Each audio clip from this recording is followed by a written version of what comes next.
پہلی بات تو یہ ہے کہ جو اپنے آپ کہتے ہیں نا جمہوری کا جو حرکت انہوں نے کی ہے نا جھنڈے جلانے والی، یہ بہت گھٹی حرکت ہے، جمہوری پارٹی میں کبھی ایسا نہیں ہوتا۔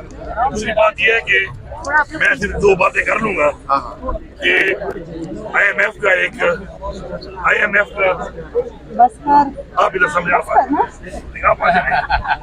پہلے آپ جی گناپور صاحب، بات یہ ہے کہ پہلی بات یہ ہے کہ الحمدللہ ہمارا جو صوبہ ہے عمران خان کی حکومت ہے، عمران خان کے ویژن کے مطابق الحمدللہ آئی ایم ایف نے، یہ کوئی بات ایسی نہیں ہے کہ ہم کر رہے ہیں، آئی ایم ایف نے ایکنالج کیا ہے صرف ایک صوبے کو، انہوں نے ٹارگیٹ اچیو کیے ہیں اپنے، ٹھیک ہے، ٹارگیٹ اگر اچیو ہوئے ہیں ان کے تو مطلب ہے کہ بہترین کام ہوا ہے۔ باقیوں نے کیوں نہیں کیے، فیڈرل گورنمنٹ نے کیوں نہیں کیے، سارے فارم 47 والے ہیں۔ دوسری بات ہے 200 بلین پلس کا سرپلس ہے ٹارگیٹ سے۔ اس کے بعد اگر یہ کہتے ہیں کرپشن ہے، پھر سندھ میں کیا ہو رہا ہے، سرپلس کیوں نہیں آیا، پنجاب میں کیا ہو رہا ہے، فیڈرل گورنمنٹ کیوں قرضے لے رہی ہے، ہم نے 1 روپیہ قرضہ بھی نہیں لیا، بلوچستان میں ان کی حکومت ہے وہاں کیا ہو رہا ہے۔ تو یہ سارا ایک ڈرامہ ہے، ایک ڈرامہ بنا کے انہوں نے حرکت جو کی ہے۔ دوسری بات ہے کہ ریڈ زون کے جو ایس او پیز ہیں وہ بنے ہوئے ہیں، ٹھیک ہے، ہم سیاسی پارٹی ہے، ہمیں عمران خان نے ایک سوچ دی ہے، ہم خود کہتے ہیں کہ پروٹیسٹ کی اجازت ہونی چاہیے، ہم نے کسی کو نہیں روکا۔ جے یو آئی نے 5 جلسے کیے ہیں 15 مہینوں میں، ہم نے سیکورٹی دی ہے ان کو۔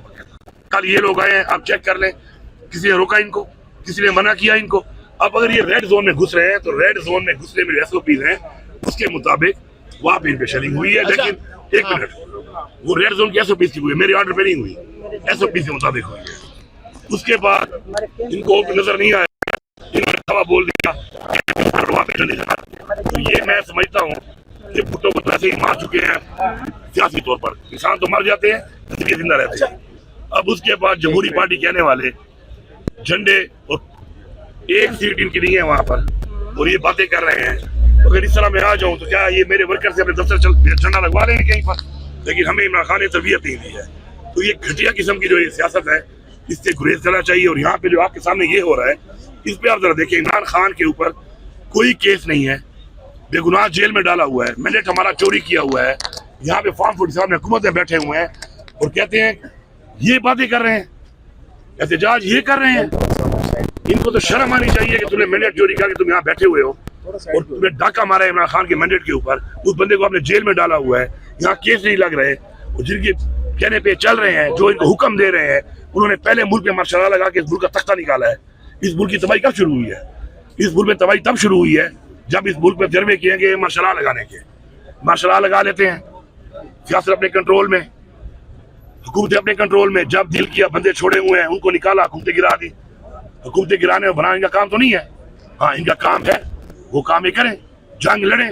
اب جنگ ہوئی ہے، جنگ میں کامیابی اگر ہوئی ہے ویل ڈن، لیکن آپ کا کام وہ جنگ لڑنا ہے، آپ کا کام یہ نہیں ہے جو آپ کر رہے ہیں کہ آپ گھسے ہوئے ہیں یہاں پہ، لوگوں پہ غلط پرچے کرو، تشدد کرو، لوگوں کو اٹھاؤ، ان سے پارٹیاں تبدیل کراؤ۔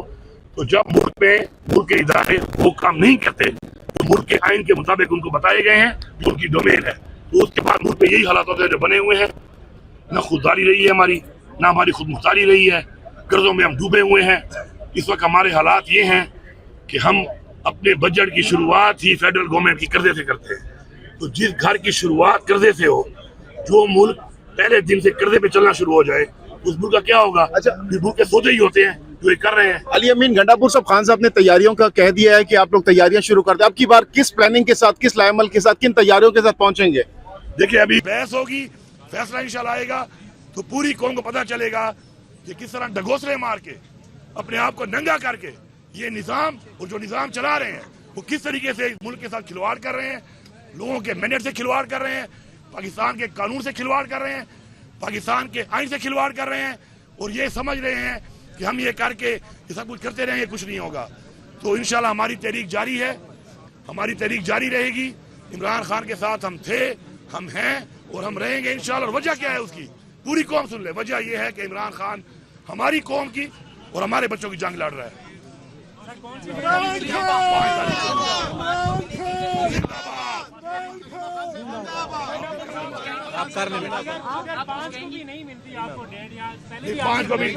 ابھی 5 کو لسٹ کے اوپر انہوں نے ڈال دی ہے، کمپیوٹر پہ آ چکی ہے، وہ لگ چکی ہے اور اب مل چکی ہے۔ وہ ایسے ہم لوگ ٹائم لگا، ایسے یہ لگا ہے کہ ہم نے انشور کیا ہے کہ ہم ڈلوا کے آئے ہیں۔ دیکھیں بات یہ ہے کہ اس کے بعد کا جو لائے عمل ہے وہ بھی آپ کے سامنے آئے گا، اور انشاءاللہ اب جو اس طرح لسٹ کے اندر آ گیا ہے اب ہم یہاں وقت سے پہلے بات یہ نہیں کرتے کہ عدلیہ کو ہم یہ میسج صرف دے رہے ہیں کہ ہم آپ کے ساتھ ہیں، انصاف کرو، جلد فیصلے کرو. اب پہلے سے قبل از وقت کوئی بات کرنا میرے خیال میں عدلیہ کے بارے میں ٹھیک نہیں ہے کہ پہلے سے کہیں مناسب نہیں ہے.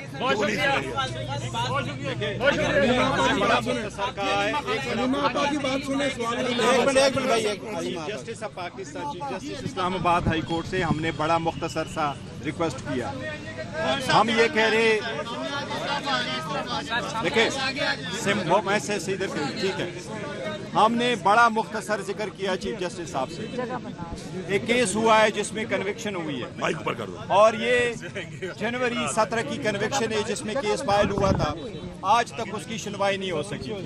لاسٹ ٹائم ہماری اس کی بات میٹنگ ہوئی، کمٹمنٹ یہ ہوئی کہ اس ہفتے لگے گا. اس ہفتے دوبارہ نہیں لگا. ہم یہ سمجھتے ہیں کہ انصاف ہوتا ہوا نظر آنا چاہیے.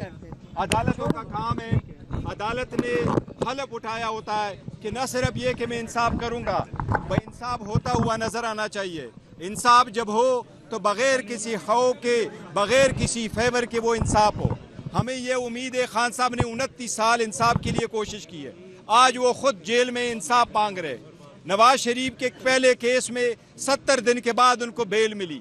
دوسرے کیس میں سزا ہو گئی ہے، 10 سال کی سزا ہوئی تھی، صرف 91 دن کے بعد ان کو بیل ملی ہے. خان صاحب کے 600 سے زیادہ دن ہو گئے، آلموسٹ 2 سال پورے ہونے کو آئے، وہ جیل میں ہیں. تھے سارے یہاں پہ موجود تھے. کے پی کے جو ایم پی ایز ہیں وہ آئے تھے، نیشنل اسمبلی کے پارلیمنٹیرینز آئے ہیں اور ان لوگوں نے ساتھ دیا ہے ہماری فیملی کا. اور اس وقت میں چاہتی ہوں کہ جو ججز کو مشکلات ہیں فیصلے دینے میں، جو صرف عمران خان کے لیے یہ مشکلات ہو رہی ہیں، اور ہم جج صاحب جو چیف جسٹس بھی ہیں ان کی مجبوری سمجھ رہے ہیں کہ میرا نہیں خیال کہ یہ چیف جسٹس صاحب جو بیچارے وعدہ کر رہے تھے کہ وہ چاہیں گے کہ جو زبان دے رہے ہیں ہمارے سینئر موسٹ لائرز کو کہ وہ اپنی بات سے پیچھے ہٹیں. اور یہ باری باری جو ہو رہا ہے، کیونکہ وہ کہتے ہیں میں نے کاز لسٹ میں دیا تھا، تو یہاں پیچھے سے مجھے لگتا ہے کوئی آرڈر کرتا ہے اور ان کو لسٹ میں ڈلوانے نہیں دیتا. تو میں ان کو بھی بتانا چاہ رہی ہوں جو پیچھے بیٹھے ہوئے ہیں، ہاتھ ہیں، جو بھی ہاتھ ہیں، چاہے یہ تاڑر اور بون کے ہاتھ ہیں جنہوں نے یہ 26ویں ترمیم بنائی، یا کوئی اور ہاتھ ہیں، دیکھیں پیچھے سے کام نہ کریں. آئیں، ہم بھی سامنے بیٹھے ہیں، ہم بہنیں یہاں بیٹھتی ہیں، آپ آ کے بتائیں ہمارے بھائی کے ساتھ آپ کو مسئلہ ہے کیا. مجھے صرف یہ بتا دیں ہمیں، ہمارے بھائی نے آپ کا کیا بگاڑا ہے؟ آج تک آپ کے ساتھ کوئی ظلم کیا ہے؟ ہمارے بھائی نے آپ کو کہا کیا ہے؟ آپ اس کے پیچھے کیوں پڑے ہوئے ہیں؟ اس کو جیل سے نکلنے کے لیے آپ کیوں ڈر رہے ہیں؟ وہ تو اس قسم کا انسان نہیں ہے جو پاکستان کو نقصان پہنچائے. آپ سارا دن جو مصروف رہ رہے ہیں اس کے پیچھے لگے ہوئے، وہ کہہ چکے کل ہمیں یہ ساری زندگی مجھے جیل میں رکھیں، میں یزیدیت اور فرعونیت کے آگے نہیں سر جھکاؤں گا. وہ اکڑا ہوا آدمی نہیں ہے، وہ عاجز آدمی ہے، وہ صوفی آدمی ہے، وہ ایک اللہ کے قریب انسان ہے. آپ اس کو چیلنج کر رہے ہیں. آپ اس کا گناہ یہی ہے کہ وہ اپنے دین پہ چل رہا ہے. اس کا القادر کی جو آج سزا آپ سن رہے ہیں کیونکہ وہاں پہ سیرت النبی پڑھایا جا رہا ہے. آپ کس قسم کے لوگ ہیں؟ یزیدیت نہ ہم کہیں تو اور کیا کہیں.